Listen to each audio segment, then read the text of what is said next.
I am Kim Blacklock, and today's the 15th of September, 2007, and we're in Kent Lakes, New York, Putnam County. Kim, could you tell us when you first heard about the peace encampment, where you were and what you were doing? I first heard about the peace encampment in 1981. I had returned to William Smith College in Geneva, New York, and I was bound and determined to finish my BA. And I heard there were some women that were meeting about it. I think there was an action that was going to take place in 81 at the base. Women in Ithaca were organizing it. And I wasn't at that first action, but then I found out about meetings afterwards and started attending meetings in Ithaca. So it was about 1981. And I finished my BA at William Smith, 1983, and invited my parents up for graduation, cooked them a roast beef dinner, and had the moving van right outside the door after dinner, and had my family move me out to the peace camp that day. My father gave me the family tent, which we renamed Scheherazade. It was this big Sears canvas tent, with the east wing and the west wing and the little roof, the little porch roof that came out. And I put pallets inside and put my bed and my 4-drawer dresser and, moved in, set up in the back Amazon Acres. I was a battered woman from 1979 to 81, and it stretched into 83. Because as what happens with women who are battered, most of them, they're stalked if they try to leave. So I left Austin, Texas in a drive-away truck. I went from San Antonio, Texas to Bangor, Maine in a truck that had no snow tires. And I was just determined to get away from the man who was battering me.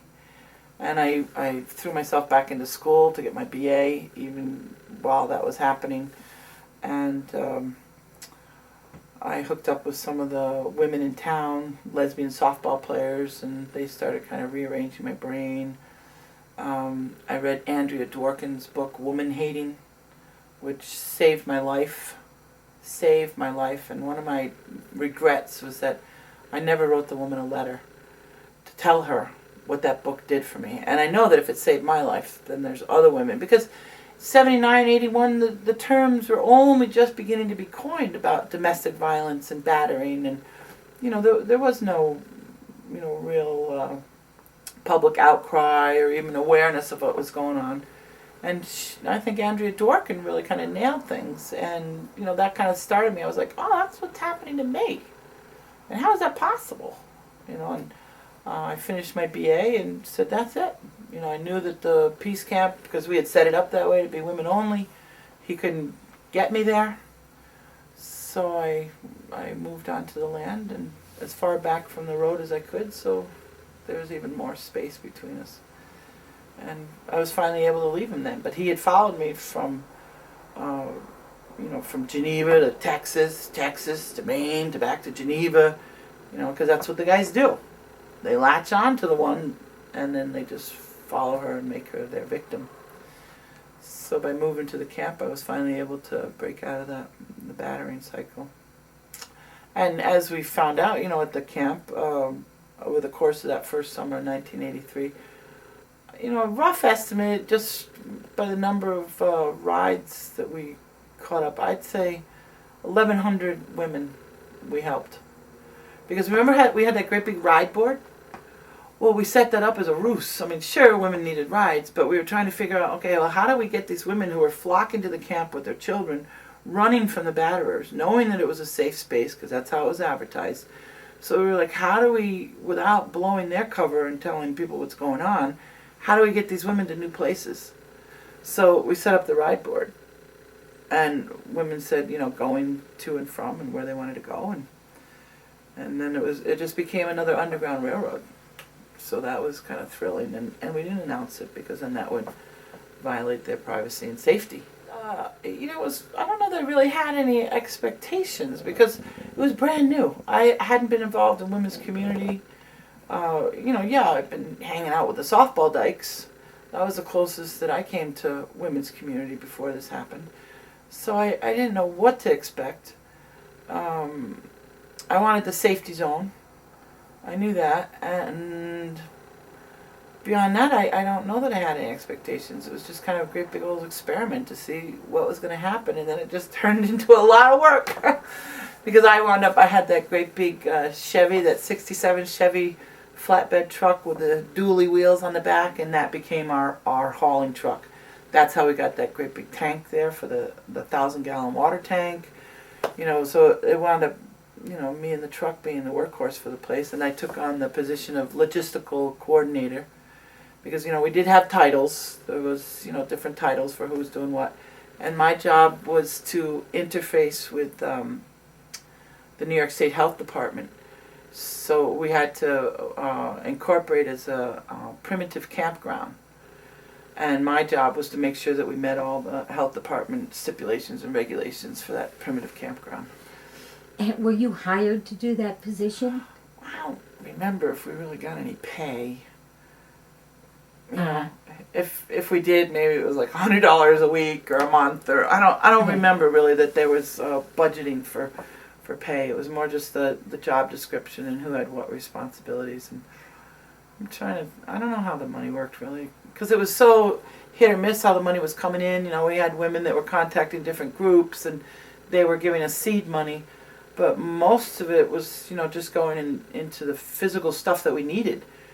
We laid down 1,200 feet of wheelchair accessible ramping, for example. That's a lot of wood. So we needed wood for that. So I think, if there was any money, we just all put it right back into what we were doing. I was kind of a rebel, so, and it was a drought that year. So the land was clay, just baked clay. And here we are digging the kitchen fire pits in clay. I mean, the work was incredible. And I remember one of the first meetings, it was kind of silly. I thought it was, the women didn't want to hurt the land, so they didn't want us to use backhoes to do any of the work. So instead, women are blistering their hands and, getting burnt, and we did it all by hand with pickaxes and shovels. And I'm like, I don't know that the earth really distinguishes between, a spade jamming into her and a backhoe. Okay, yes, it might be, larger surface area, but in the long run, you're still hitting the worms. So, but we also had the water piping we had to lay, and because we had that great big 1,000-gallon or whatever, I don't even know how many gallons it was now, by the barn, and then we had to lay all the piping because to satisfy the health department, the water and the wash basins had to be within X number of feet of the campsites. So that's how we wound up with the different wash stations. And what did we do for toilets? Did we do just porta pots? Because we couldn't do I think we did porta pots. We called them porta janes.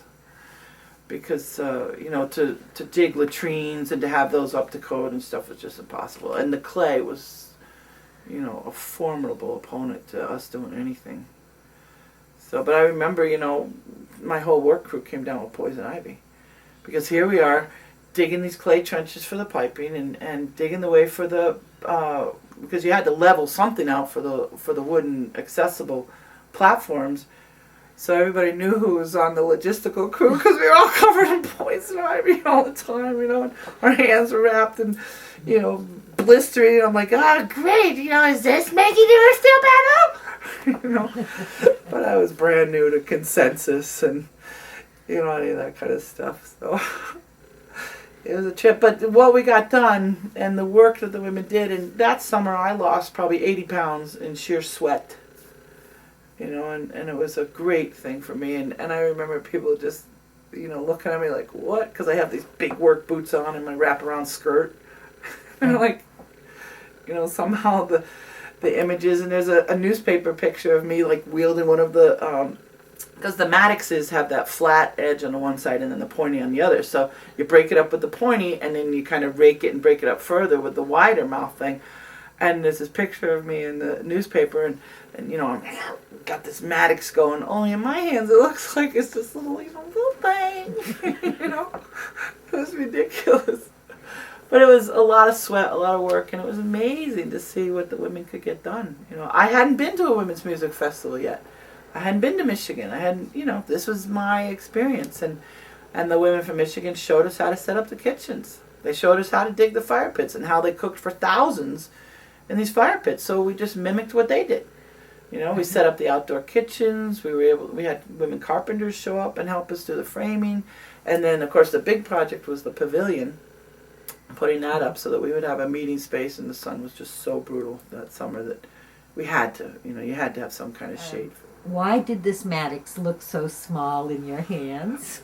Well, I'm 6'7", and at the time probably, I don't know what it was, probably 6'7", 270 pounds. So it just, looks a little smaller in my hands than it does in other women's hands. But it's funny because it's, you just see it, it's like, that is a Maddox, isn't it? It looks tinier. So they hung it up and everybody made comments and wrote all over it, So, but it was great. And Katie, the axe maker to the Queen, she took on the job of garbage coordinator because, we had 12,000 women come through in 3 months. It's a lot of garbage. It's a lot of women. And every morning at 6 a.m. you'd hear Katie, the axe maker, get up from her tent in the Amazon acres and start yelling, garbage! And she was calling her garbage crew together, garbage! And that was the call for the garbage crew to get up, and it worked like clockwork. It was really great. We had our own recycling center, things all set up.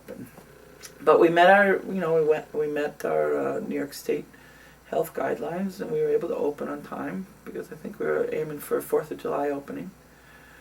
So even though we had, people ahead of time, they were there working. So there was about 4 or 5 women, and then the second meeting there was like 12. Third meeting there was like 50.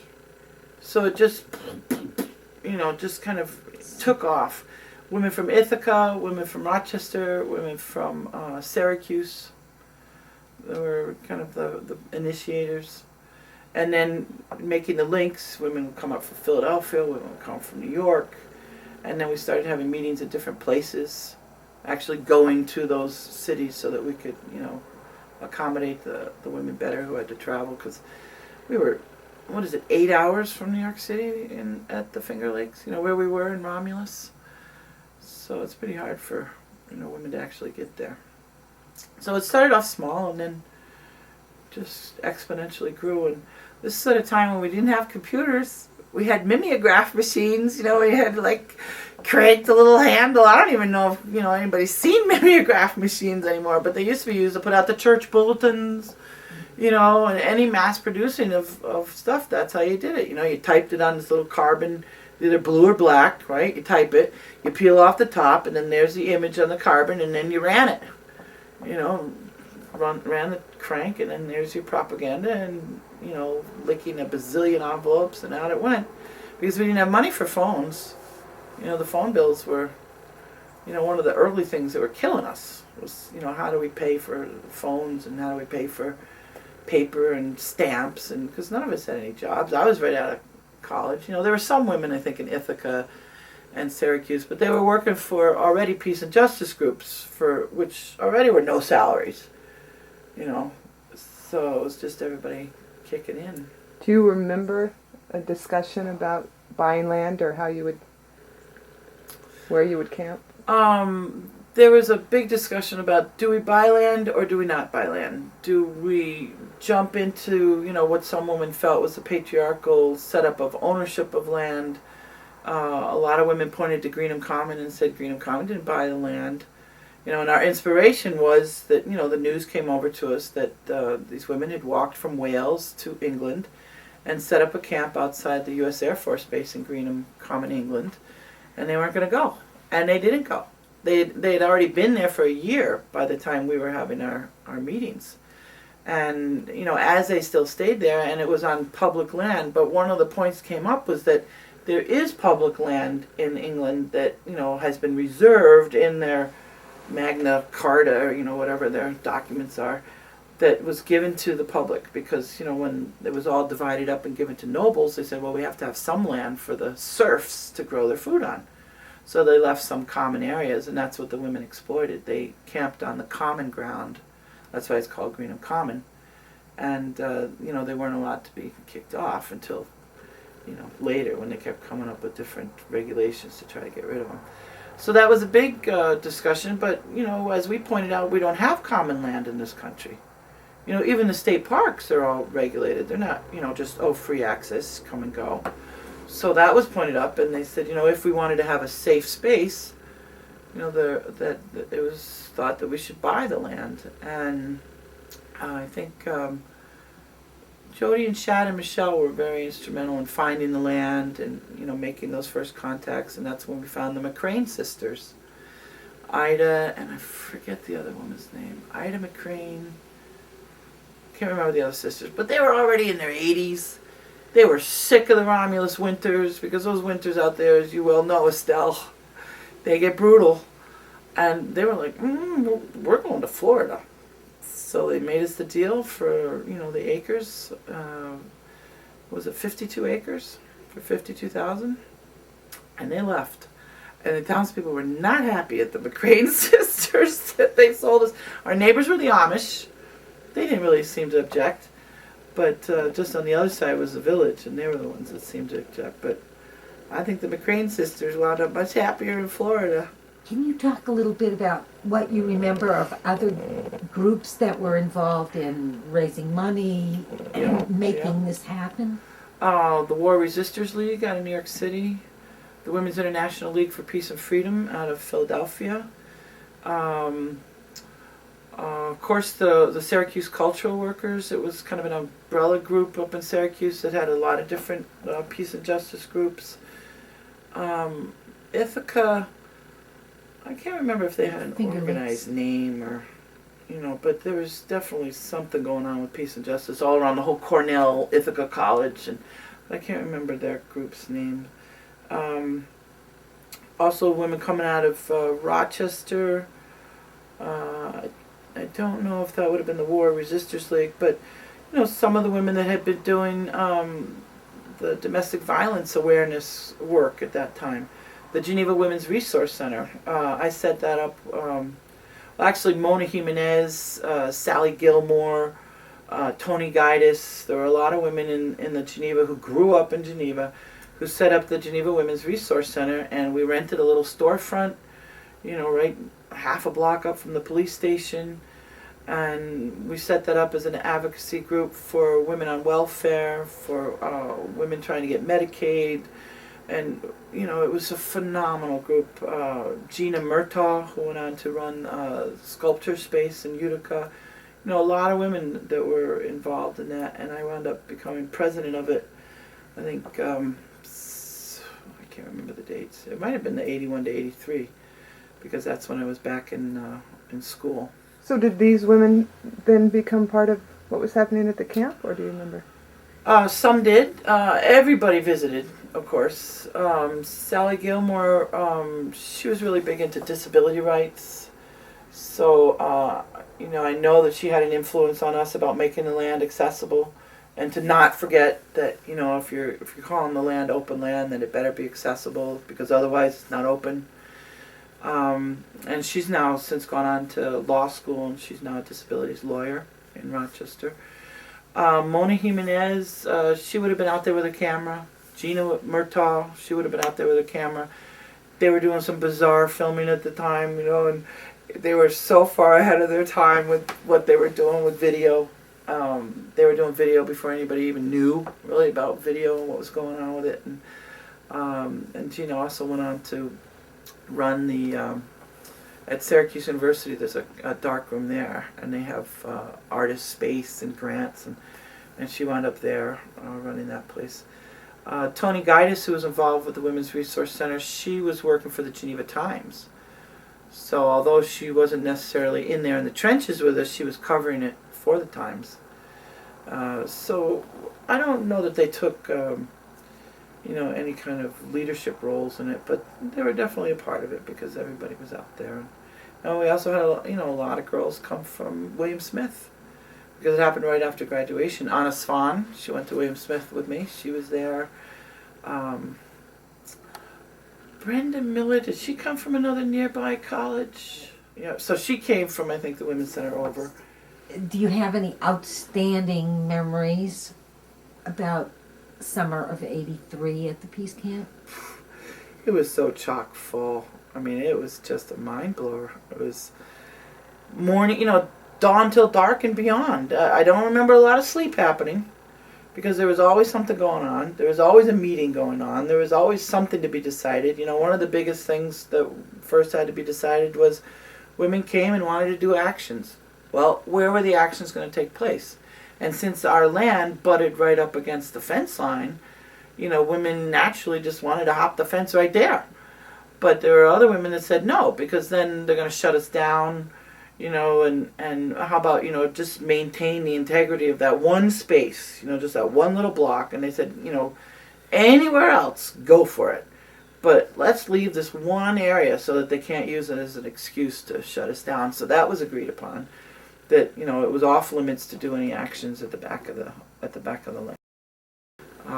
But it was an 11,000 acre base. There was plenty of fence. There was no shortage of fence to access that base. And I think that agreement held until the winter when the place emptied out. And then it became a free-for-all. It was like, do what you want. We did actions all the time from back there. But that first summer, I remember I wasn't really doing that many actions because I was just so busy keeping the place going, because there always had to be water, there always had to be food. We had our own gardens, so that helped. People were bringing us food from their own farms and stuff. And we did have a budget to buy, basic supplies like, flour and sugar. And I remember as a little girl, I always, Laura Ingalls Wilder, right to those things, like, the sod house and, that kind of stuff always appealed to me. And living with the horses. I started working with horses when I was 12. And, I can always remember saying to my mom, I wish we were born in the old days. My mom was like, all right, take those clothes down to the river and beat them with a rock, because that's how they did it in the old days. I'm like, oh, okay, I think I'll use the washing machine. But she was always kind of mocking on me because I always had this romantic envision of what the old days was like. And, she was like, yeah, right. Go get the milk, not from the refrigerator, from the cow's tit. And she wasn't that crass, but it was that kind of mocking on me. So when we got to the Peace Camp, it was like the closest thing to Laura Ingalls Wilder I'd ever seen. It was like, here we are, building the pavilion, building the barn, renovating the barn, renovating the house. And these were old structures. This was an old family farm. How old was that house? Do you know? It was over 175 years old. 175 years old. So here we were, and digging things by hand. And we didn't have horses. It was, one of the other things of, what would we allow on the land? And it was like, well, let's focus on what we're doing. We're not doing pony rides, so what's the point of having horses? And, you can't really have horses around that kind of commotion anyway. So it was very much decided, no, we're not going to do chickens and pigs and get into the whole farm business.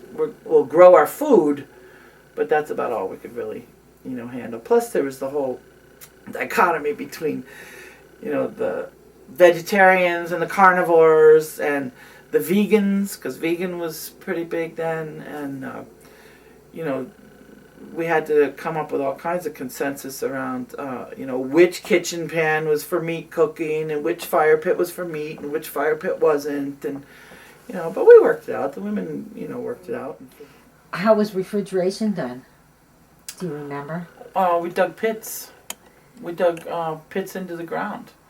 And we would line them with plastic and ice, and then put the stuff in it and have covers. Straw. Yep. And have covers.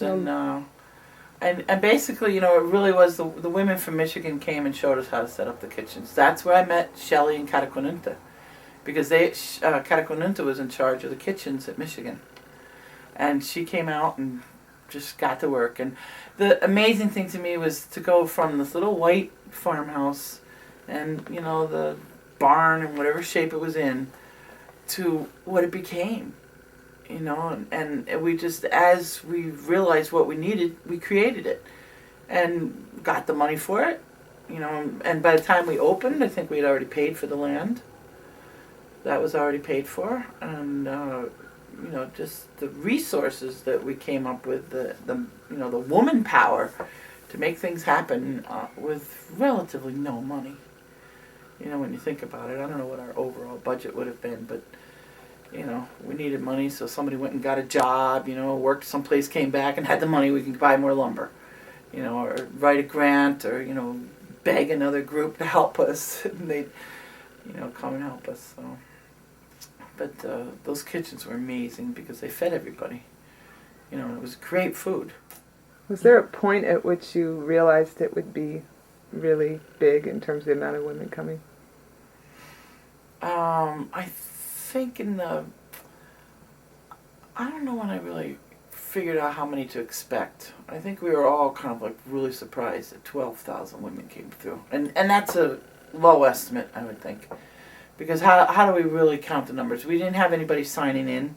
We weren't, you know, taking names and numbers, and, you know, yes, we had the networking boards, and you could sign up if you wanted to, but there was no real, you know, there was a registration. Non-registration. Right, non-registration, but they were very adamant about the privacy of women's information, and so I'm sure it's going to be hard to get an accurate count. But I think we were all surprised, really, at the turnout, because it turned international. And when it really jacked was when that sheriff made the mistake of arresting the 52 walkers in Waterloo, because then it hit national and international news. Could you talk about that?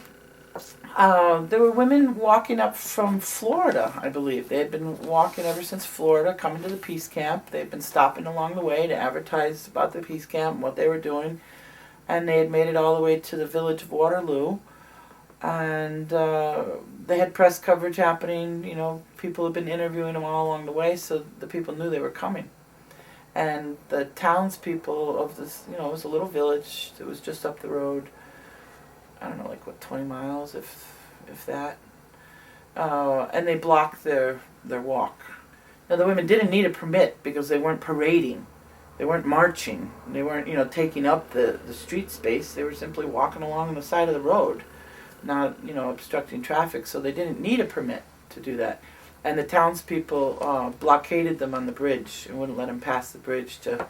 But there were quite a few women who had gone to join them, hadn't they? It got larger and larger as they got closer to the camp. Seneca Falls. Yeah, they picked up more women. I think it started off with a small group. Right. And then other people would join them on the walk, and if they couldn't walk all the way, then they would join them for a little time and then peel off and join them and peel off. But, you know, the big thing was that they had walked from Florida, the main core of them. So by the time they got to Waterloo, there were hundreds walking. But there were 52, 54 that decided no, they weren't going to budge. So I was down at the camp doing garbage or, you know, slugging it out with the clay land or doing something on the camp, and a sheriff car came down with its sirens, and the next thing I know, women were running up to me going, Samoa, the sheriff wants you, and I'm like, the sheriff wants me?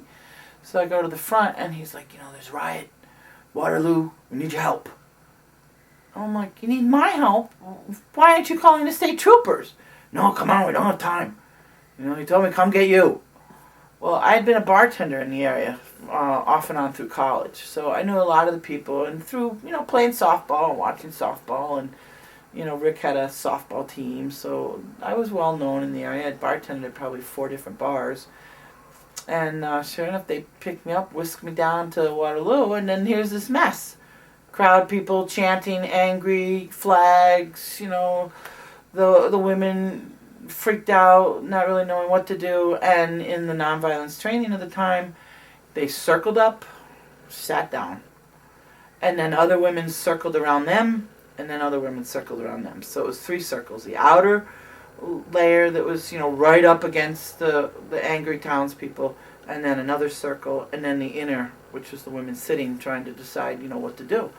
And as they were trying to decide what to do, and I was, you know, talking to them, what do they want to do, going back to the sheriff, trying to tell them, okay, this is what the women are discussing, this is what they want to do, yada yada. And the next thing you know, I saw a guy with a .22 rifle, and he was bringing it up to, and I just broke the crowd and and I eyeballed another sheriff guy that I knew, this really big guy, and it was like, just all you had time for was eye contact. And I just, he saw my eyes, and thank God he was an alert man, and I just was like, and we tackled the man. And they, we have pictures of him of them dragging him off with his rifle. And at that point, then it was really out of control. Really out of control. And when I first got to the place, and I looked at all the people, and I recognized some of the people. They'd been in my bars before. I'd seen them at grocery stores or whatever, and it was hot as hell. So I just, my natural thing is I just try to make jokes at everything. So I looked at everybody and I just shouted out, "What the hell are you doing out here in no shade? Shouldn't we be inside drinking a cold beer or something? Like, this is an awful hot day to get so riled."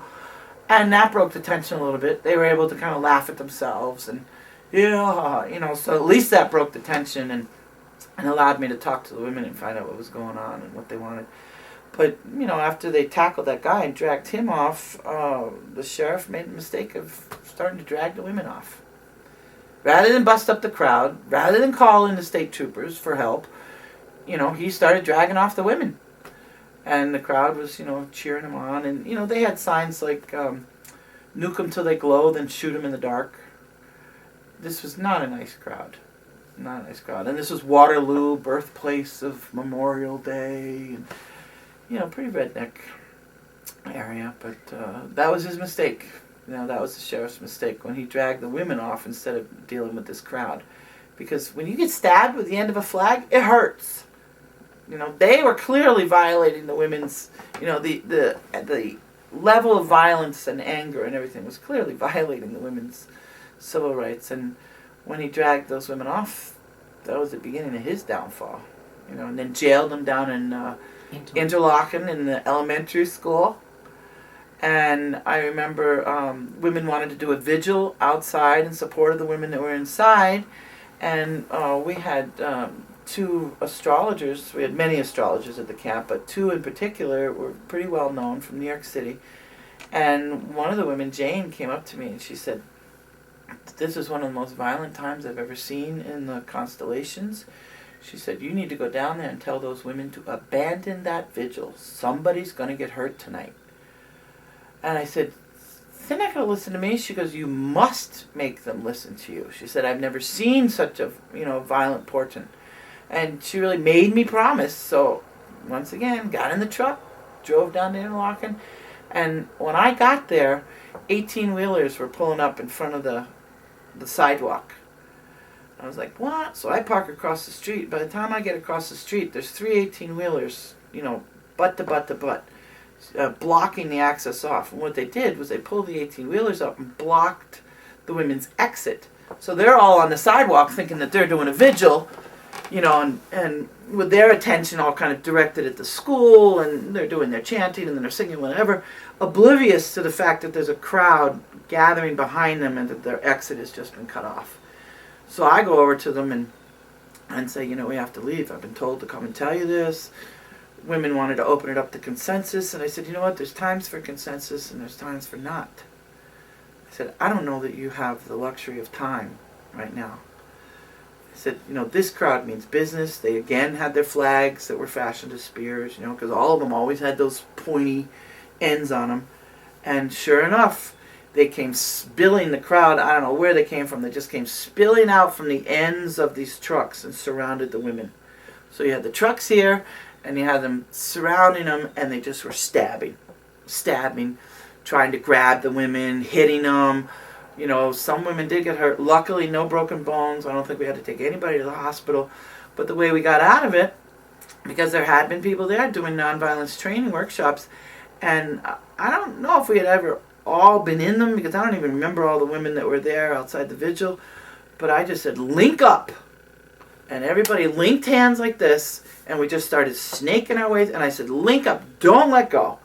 And everybody linked arms, and I just started leading them through this crowd, pushing the people out of the way.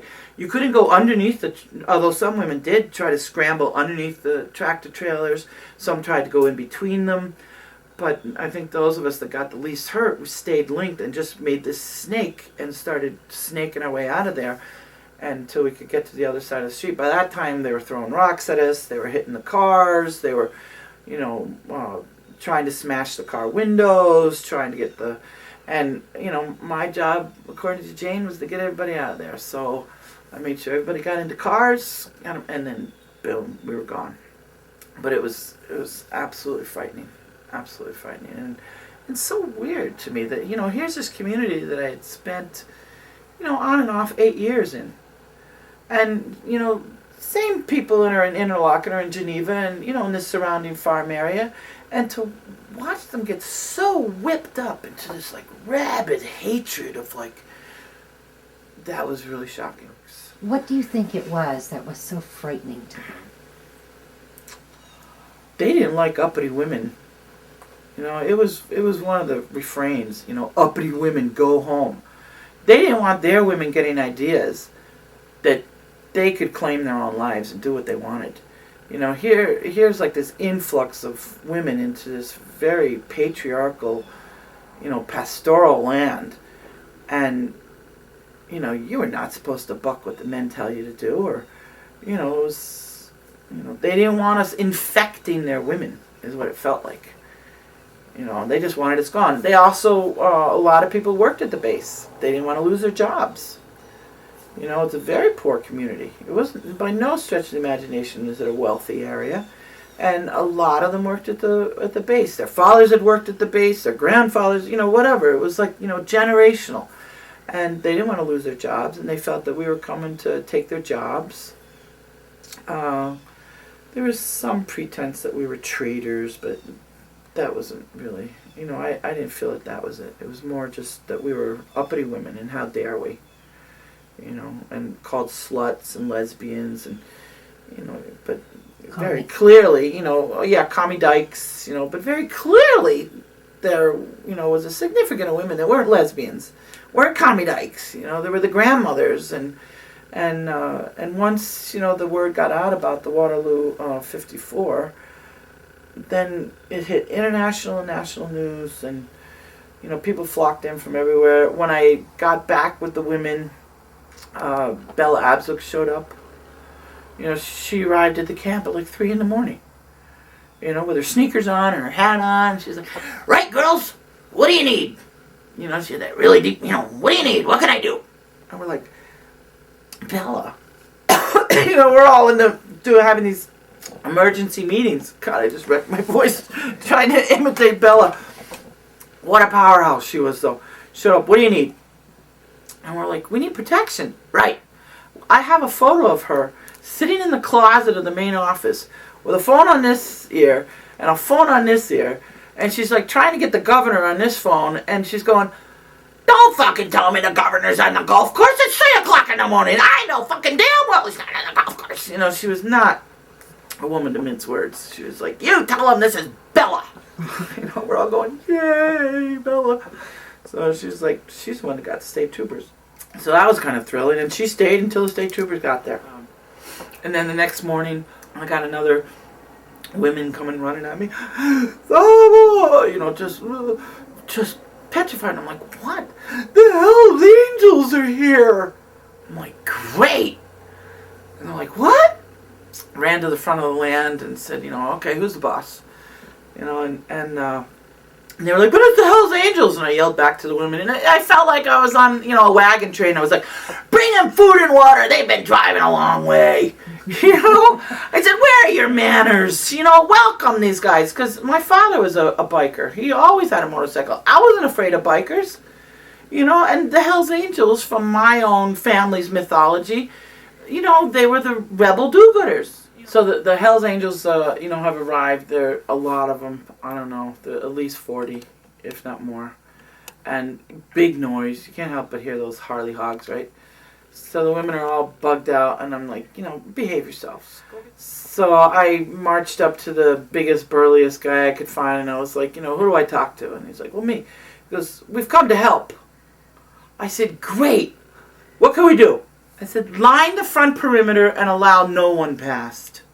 I said, our rule is, listen to me, our rule is no man can go beyond the front of the house. I said, "So if you want to help, stretch them out, buddy, park all along our front perimeter of the land, and make sure nobody passes. I said, if they're friendly, they're going to do the circle. They're going to come into our driveway. I said, but, at that point, the night before, we had hunting arrows shot at the propane tanks that wound up, lodging just in between them. Kids were buzzing the land with motorcycles and those all-terrain vehicles, the four-wheeler thingies. And, it was really getting serious. There was a lot of stuff going on. There was some firebombing going on. We weren't sure where that was coming from, but it was probably from the kids on the bikes with, whether it was fireworks or their own homemade things. But, things had really escalated. State troopers still hadn't shown up. They got there before the state troopers did. And they had heard about it on the news. Because it was on the news when they were dragging, it made national news. They had pictures of the sheriffs dragging the women away. And that's when it went international because, and then of course with the whole trial and the rest of it, it just became a debacle. But, they showed up. I was like, great, line the front perimeters and make sure nobody passes. And I caught holy hell for that. And I don't care. At some point we wound up having, because we were supposed to be a leaderless encampment, there was, I think, a real rift between who were the authorities of the encampment.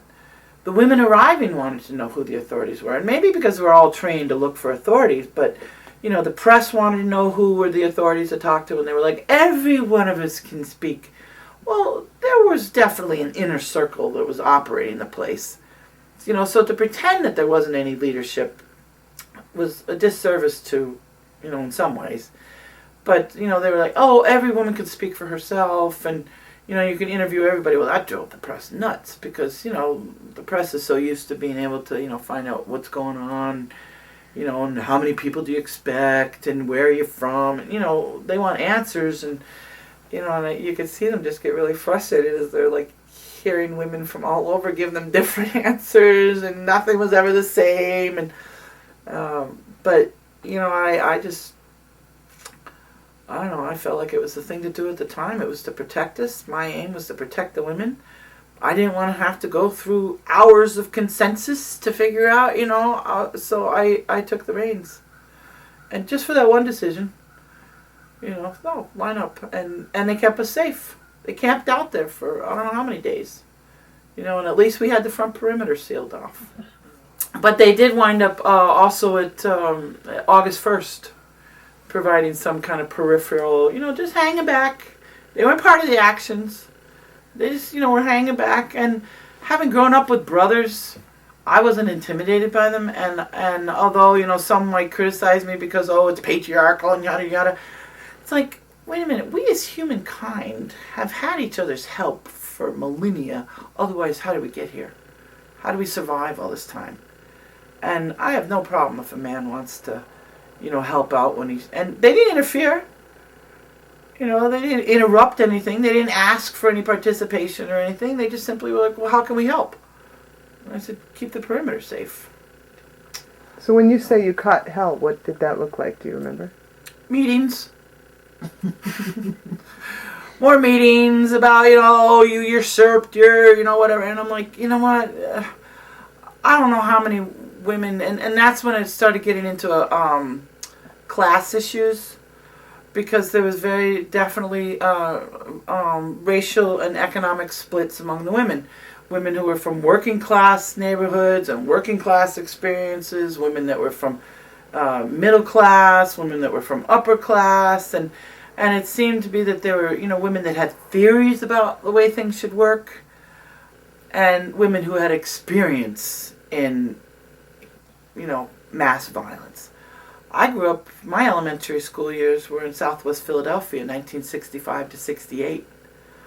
And I didn't see, hours and hours of meeting of consensus when the parents got together and tried to figure out how to keep the neighborhood safe, how to keep their kids from getting scooped up by the police. Rizzo at the time, I think he was chief of police or something, was firebombing the neighborhoods to, and my father, I watched my mother and father go through it. We were little kids, staring through the banisters of the upstairs, listening to our parents argue about it, and my mom saying, to my father, but why do you have to go? And my father's saying, because I can, Joan. And he hooked up with Herschel Bernardi, Reverend Jones, who was a black minister that lived up, a black Baptist minister lived up the street. And these were big guys. Herschel Bernardi was a big man. And he was playing Fiddler on the Roof at the time, Tevye. And it was Herschel Bernardi, because there was a big immigrant Eastern population in this area. Southwest Philly was a melting pot. There were Poles, Hungarians, Puerto Ricans, whites, blacks, and, Rizzo just wanted to burn everything.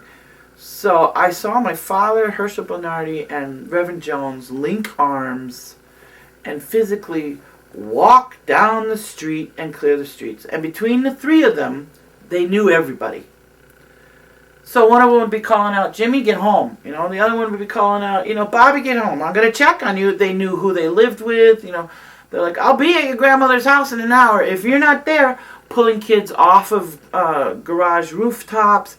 They became their own community militia in clearing the streets. And it wasn't a violent act. It was an act of public protection. And they would much rather themselves be out there in the streets than the cops, because the cops were coming in to hurt. And by having those three presents, by having, the black man, the Jew, and the mixed race man, it lent that was the valid authority that the kids would listen to. And so the debate became at camp whether there was valid authority. And I'm like, yes, there's valid authority. And there's nothing wrong with valid authority. Why be afraid? Just because the authority that's running amok now in our country is wrong, no, that's not valid authority, but that's because they took it from us. There was no people power in that. And so it became a esoteric argument about what is authority, who has the right to take authority. And at that moment in time, I decided in my own self that I had the right. That if I could keep the camp safe, if I could keep one line of it safe, then that only left me two. Because I had the fence, nobody could come in through the back. As logistical coordinator, the land was my responsibility. All the physical stuff that went on in that land was my responsibility. So it just, I just was like, well, the safety of the women is too. So if I had two perimeters that was safe, then I only had two more to police. One was on the Amish land, which meant I just had the one. Because the kids weren't coming from the Amish land. They were coming from the village across on their bikes with their fire bombs. So I said, then that only leaves me one periphery. Now, that's thinking, I guess in hindsight, it's like thinking in wartime or something. It's like, risk, or it's like, what are your peripheries? What are your, it's a whole different way of thinking than, oh, we're going to have a lovely time here and rice is for dinner. It got violent. It changed, things. And the guys didn't overstep their boundaries, They didn't go and rape and pillage and plunder. They did their job. They didn't overstep their bounds. And I thanked them. They said, what do we do? I said, tell them thank you.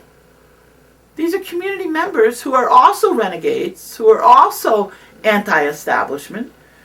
Okay, they might be male, but, they still were against the status quo. And, these weren't the guys that were out there, because the Hells Angels wound up getting, bad raps because there was that one concert that happened that they were hired. But that was California. These weren't New Yorkers. I knew the New York guys, just in their reputation, and one of my friends that was in the Hells Angels, for an example of what these kind of guys were like, there was a kid who was horribly abused by his parents. His parents were all junkies and horribly abused, and the kid wanted out of New York City. So he found the Hells Angels gathered at a park one day and said, will you help me? And my one friend said, if I help you, you can't ever come back here again. You can't be seen in public. You can't, if I help you, you have to disappear until you're of legal age. So he took him out to Colorado, went way up into the mountains. He homeschooled him till he was legal age. He said, okay, if you come with me, you're going to read. And he just made him read. He would go in to get library books for him. He just made him read, and the kid wound up an engineer for Digital Corporation. That's what I knew of the Hells Angels. You know, that they were total anti-establishment. Yeah, they might have been drugs and they might have been partiers, but, you know, when they showed up, we were like, what do we do? I said, say thank you.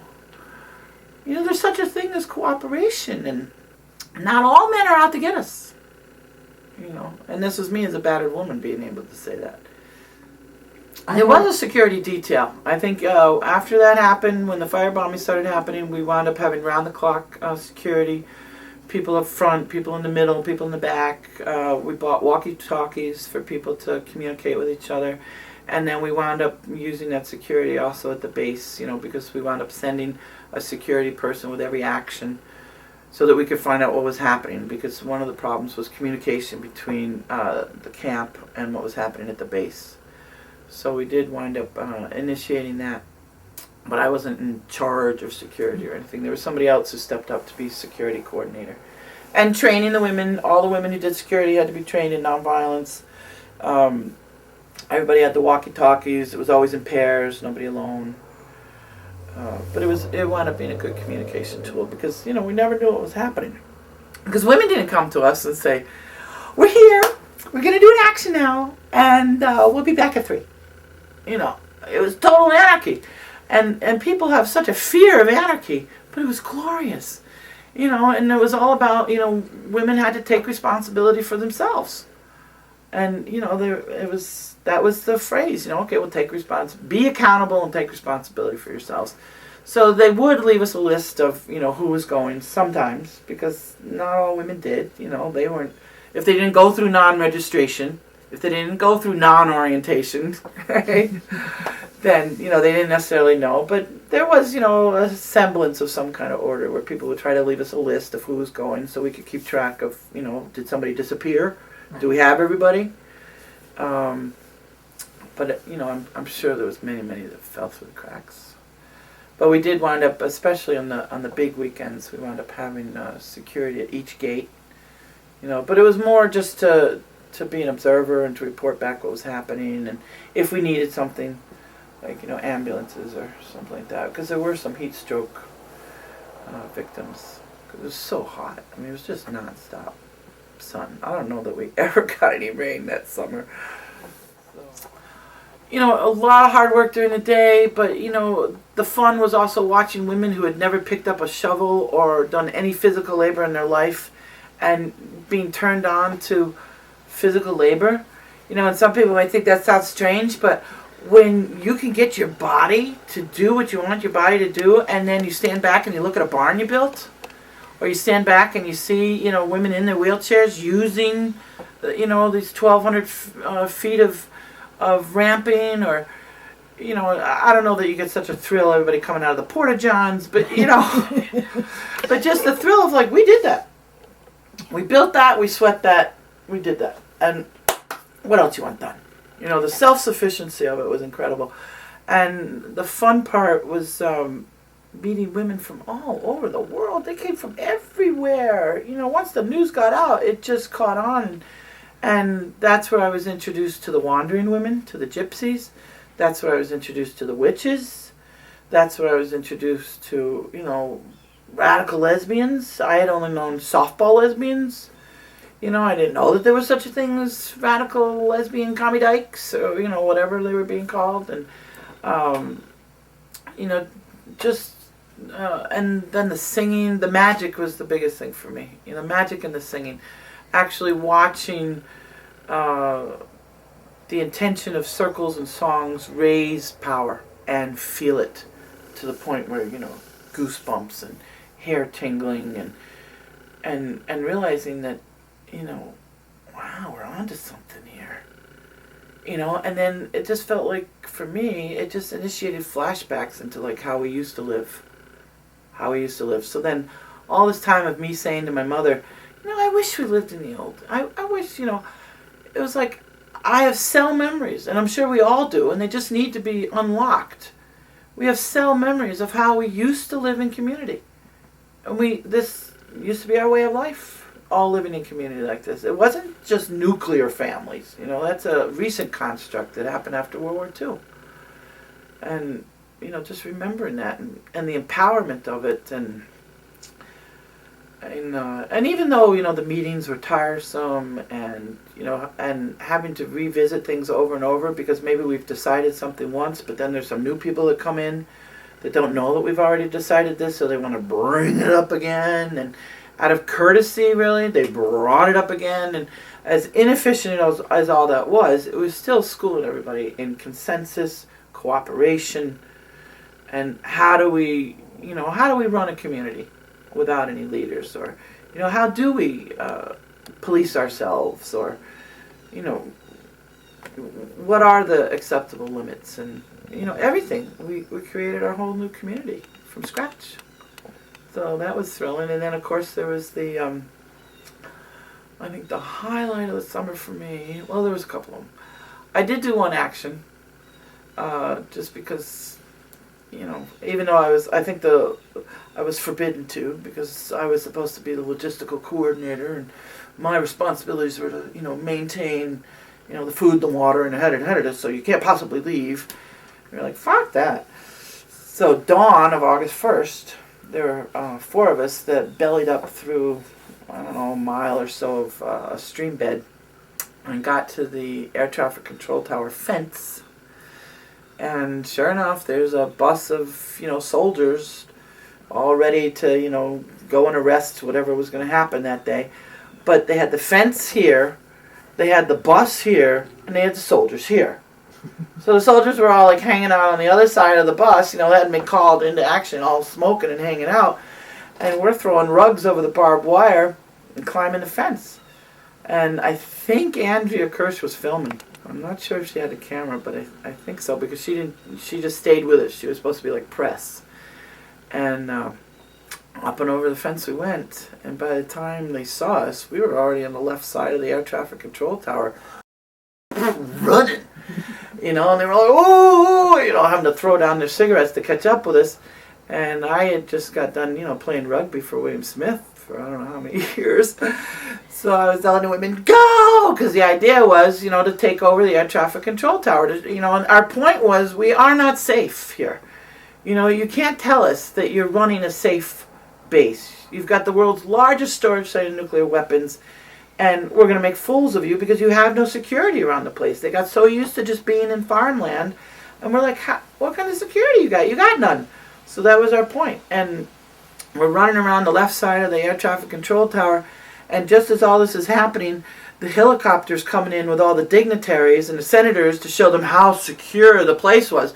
So as the helicopter's landing to show how secure the place is, we're like running around taking over the air traffic control tower, and the army, the boys were, catching up to us, and I was like, run! And I threw a cross body block, took out 4 of them, got back up, and you just get so pumped, like, yeah, that was 4. And get back up and run again, and sure enough, 2 of the women made it to the air traffic control tower and locked themselves in. And here's the dignitaries landing to see how safe their shit is, and we've got the air traffic control tower. Now had we been doing it now, we'd be terrorists, we'd be shot, we'd be Jose Padilla down in Guantanamo or something. How ridiculous. But what a thrill just to be able to mess with them like that and say, you ain't dick. What do you got? You got nothing. You couldn't see us. And so, but they were so embarrassed by that they never charged us with anything, because they don't want to admit.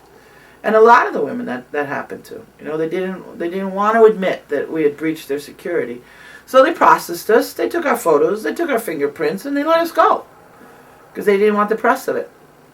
They did not want the press of it. So, and I didn't mention, I don't know if I should have mentioned Andrea's name as the filmer, but, she didn't hop the fence, so. And, the other women, I think we'll have to ask them if they want their names attached to that. But it was glorious. It was empowering and to make fools of them. And to also, the common perception is that women are weak. And that women aren't warriors. And that, women are subservient. And, that whole thing of like, oh, who's going to protect the women? Well, we had that when we were first doing our community outreach meetings, because before we set up the camp, when we knew that we were going to buy the land and that's what we were going to do, we started having meetings in the local grange halls, in the local fire halls. You know, we just went right to the people and said, this is what we're doing. You know, we don't want the rumors going around. This is what we're doing. This is why we're doing it. And I remember being in, it had to have been the Romulus, you know, fire hall or whatever was around, but it was right in that village. And I remember we were, you know, explaining to people what we were going to be doing. And the place was packed. You know, everybody wanted to know. It was the largest thing to happen to that place since grapes or something. I don't know. It was huge. And I remember that we were in this fire hall, and the people were like, but who's going to protect you? Who's going to keep you safe? You know, you have no, you know, this real kind of paternal, protective. And I just very slowly, you know, we were all in these little folding chairs, you know, very slowly, I just stood up, and, you know, just kind of unfolded until I was, like, standing all the way up. By the time I was standing all the way up, the entire place was, like, in hysterics and, you know, clapping and roar, you know, just roaring. Because I didn't even have to say a word. I didn't have to say a word. They were like, well, I guess we don't need to worry about that. You know, but just by me standing, I could tell them, some of us aren't weak. Some of us don't need protection. Some of us can protect each other just fine, thank you. I didn't have to say a word. And they knew it. They got it. And the whole place just broke up into laughter. And I find that, you know, laughter has always been my my out. When I was growing up in Southwest Philly, how did I avoid getting beaten up? You know, the black girls didn't like me because my mom was white. The white girls didn't like me because my dad was dark. Well, I just made jokes. You know, I made jokes to avoid getting beaten up. You know, if I couldn't outrun them, then I could certainly make jokes. And if I could get the crowd on my side, then that person would look like quite a fool to try to beat me up when the crowd knew that they were fools. So I'd usually laugh them into humiliation, and they had to slink away because the whole crowd was on my side. So I learned that kind of a long time ago. Because as a big person, what are your choices? You either fight, or you're funny, or you're a wallflower. Wallflower was never my modus operandi. You know, I can remember in 4th grade, my mother going, I just don't understand. Why do you have to fight so much? And I'm like, because things aren't right, Mom. They're not right. She was like, oh, and it's up to you. Somebody's gotta. But I think I took the lead from my father, too, because that was his attitude. Somebody has to. You know, he wasn't going to sit there and watch his neighborhood turn into a slaughter ground. So, you know, that was my training. And, you know, living in Southwest Philly radicalized me. And, you know, no turning back after that. So, but it, you know, felt like all of that was training for the peace camp. You know, it was really where I got to put it all to use, I guess. So, but humor, it sure did help us. And even at the base, you know, when the actions were going on and the guys wanted to beat us up still, because I remember my ex, the guy that was battering me all those years, he showed up with his buddies at one of the gates. And they're all drunk and drinking and, you know, yelling shit out. And I can't even remember, you know, the nastiness that they were yelling out at us. And you know, one of the guys busted through and tried to break through the women. And, you know, beep, beep, whatever our signals were on our whistles, because we had whistle signals, so we didn't have to, you know, yell. Very clear, you know, 1 for this, 2 for that, 3, you know, whatever the codes were. And here the women come. Very quietly, silently surround the guy. And it's always in a circle. And then you make the circle tighter and tighter and tighter and tighter and tighter and tighter until the guy's like this and he can't move. We haven't touched him. There's no violence. And he's in the middle going, you know, totally disempowered, you know, for all their macho-ness, you know, pinned. And that's how they got rid of Rick. You know, just swished him in and moved him off. And then when they got him out of the view, just widened the circle again and moved off. So it was a very effective crowd control technique. And we used it again in New York City when that FBI guy was following me to my birthday party. He showed up at the restaurant. So we knew that he was coming because he had already shown himself before in the streets to me. So we said the party spot on the phone, and sure enough, the guy shows up at the restaurant, but we had already stacked it with the women. So we did the same thing there. You know, just surrounded him. Everybody, you know, on cue got up, surrounded him, stripped him naked, stripped them naked, and left them. But no violence, no, just surrounded him, pinched him tight, and then the little hands just started taking his clothes off. And there he was, naked in a restaurant in New York. And I left 2 days later. I think I left the country. It was too much, because the FBI was everywhere. They were everywhere. And their code name for us at the peace camp was Project Athena. Remember when we were getting buzzed by so many helicopters that they painted the roofs of the farmhouse to give messages to the helicopters? Put the web up there, and that's when the roof painting started going on. Yeah, can't kill the spirit. And that's when the roof painting started going on because of the helicopters. So, but, and we all had our little pieces of paper that were glued onto the front doors of everybody's houses that told you what to do if the FBI came. That you didn't have to answer questions, you didn't have to let them in. What our rights were, as far as that goes. And they were all over the place in New York. I had just left a friend of mine's house, and they showed up within a couple hours, and they always looked the same. With their suits and their sunglasses and flashing their little shit. But they were very scared of us. Very scared of us. And, why would they have been scared of peace camp women? I think because we were just able to generate so much energy and so much public notice. And here they'd been doing business as usual for years, stockpiling, nuclear warfare, getting ready for it, no problem. The military-industrial complex, making money hand over fist. And some uppity women said, stop. We're talking about money here. It's not just about who wants to be in control. It's not just about, the quote-unquote safety of America. We're talking about the military-industrial complex, and they were making reams of money off of this pump-up in weaponry.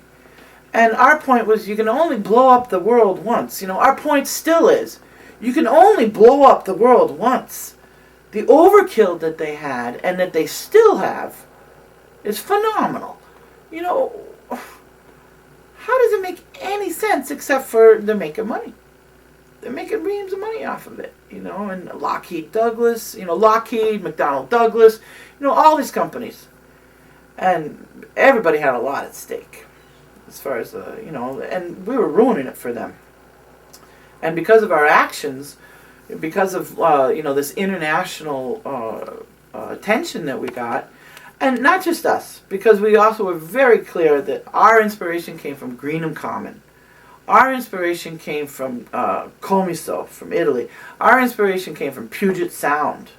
That there were other peace camps going on. We weren't the only ones. There was, things going on in places, Holland, there was the European nuclear disarmament, there was the Christian nuclear disarmament out of Great Britain. We linked with those groups. And with all of our efforts, forced our individual nations to sign the Non-Proliferation Act, the Nuclear Non-Proliferation Act, which Bush is now violating. But, that was millions of people that, forced their governments through embarrassing them by saying, you're spending how much money? We don't have health care, we don't have child care, we don't have, education, we don't have job training, but you've got how many millions and billions tied up in our destruction? And our destruction times, I don't know what the numbers were now, but they were like astronomical. It wasn't just, we can blow up the world once. They could blow it up like 25,000 times. How absurd is that? And what do you do with all that? And so, I don't know, it's just, to think back about it, what we did and what we were able to accomplish is phenomenal. And I think, the word needs to get out again. That here's a roadmap. Here's how you do it. First thing you do is call a friend. Second thing you do is have her call a friend. Third thing you do, get together. Fourth thing, make a list. What's your to-do list? It's here's how you do it. Boom, boom, boom, boom, boom. And the next thing, boom, boom, boom. And, we also had the great fortune of being able to tap what women had already been doing. The women's music festivals, I thought that they had a huge input. The women that had already been building community. Because here's women that had already for years, what was it, like Michigan had been happening for 13 years by then, maybe? Or I can't remember, but I think it was like 13, 14 years already. I'm not sure. But they were adaptive building community. Taking a piece of land in the middle of nowhere, bringing in women, set up your village, bring in the thousands for your event, have your healing centers, have your conflict resolution centers, have, whatever your population was going to need, they set it up, anticipated and set it up. And then here's your event, you have your festival, everybody's gone, you still keep your workers to break it all down, and it's as if you never were there. So my thing was like, why leave? Don't break it down. Keep it. So that's where, we wanted to keep the land. We wanted to keep that presence so that people could always come there. And unfortunately, there's different theories of why and how it happened, but unfortunately a press release went out saying that the peace camp was closing September 4th, and as far as the press was concerned, on to the next. And we never really got the coverage that we had gotten before, and once that word got out, and it was horrible. It was devastating to the camp. It was kind of like the beginning of the end for monies. Monies went because then when we tried writing letters, oh no, we heard you're closed. No, that was the wrong press release. No, but you're closed. It was in the newspaper. It's got to be true. So here, even after all this education of all these people about how, what you read in the newspapers isn't necessarily true, propaganda, after all this, still people could fall so easily back on their old belief systems. But it was in the newspaper. And we're like, it was wrong. It was, it was a wrong statement to send out, and it's not true. We're still open. But it really kind of lost a lot of its juice with that botch, When you, during the course of the summer, did you have an idea of when the camp would end or not end? Did you come into it knowing that there was a set time? What was your understanding? Open-ended. I didn't have any idea of, in hindsight I can think, oh, well, of course we'd have the activity in the summer because it's easier for people to travel, but I don't really remember thinking beyond summer or just, I was just so thrilled to see so many women and children there that, and even the men that showed up, because, after the Hells Angels showed up, there were other men that showed up and said, how can we help? And that's how the men's camp started. They went to a local, a nearby state campground, and they set up a support camp so that the men who were involved with the women that were doing the actions or that were involved, whatever their relationship was to the women that were at the camps, they couldn't be there. They still wanted to support them, though.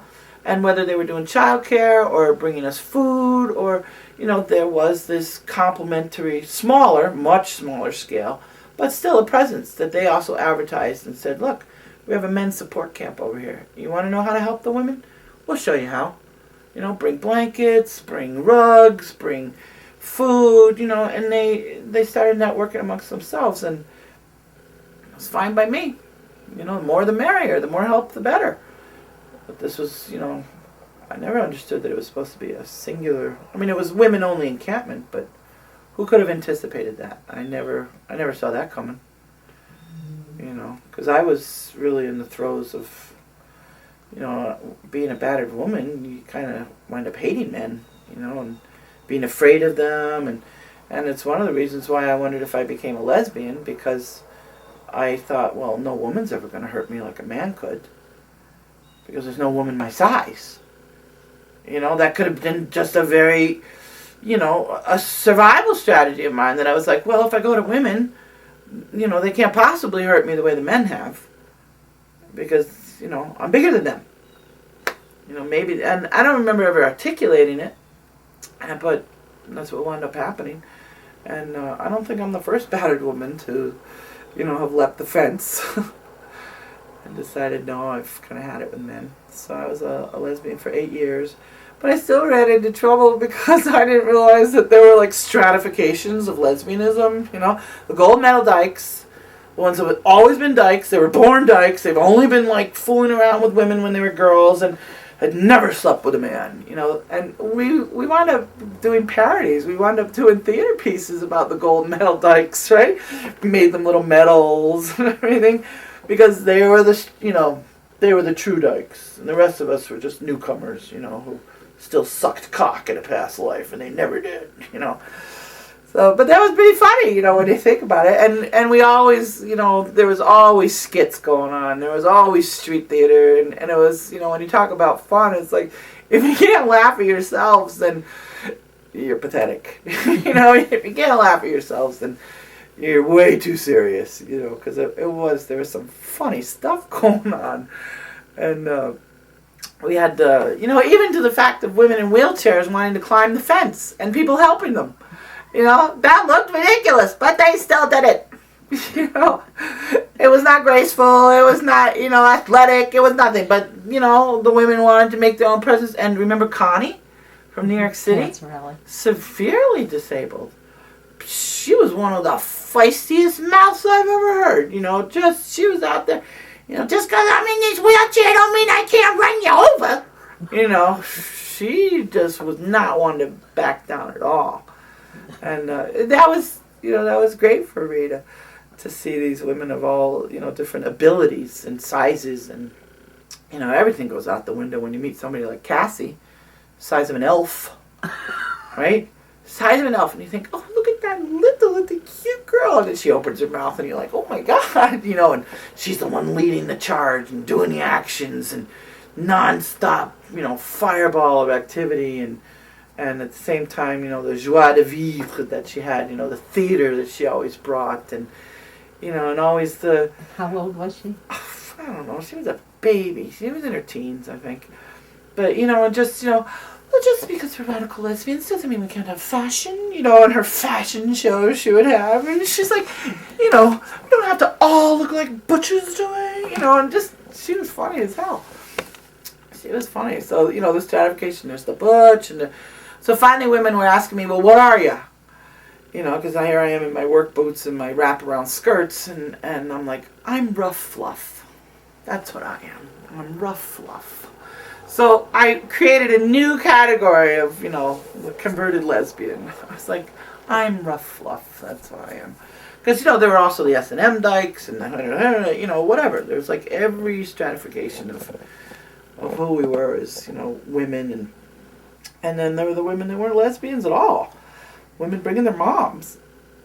The grandmothers showing up.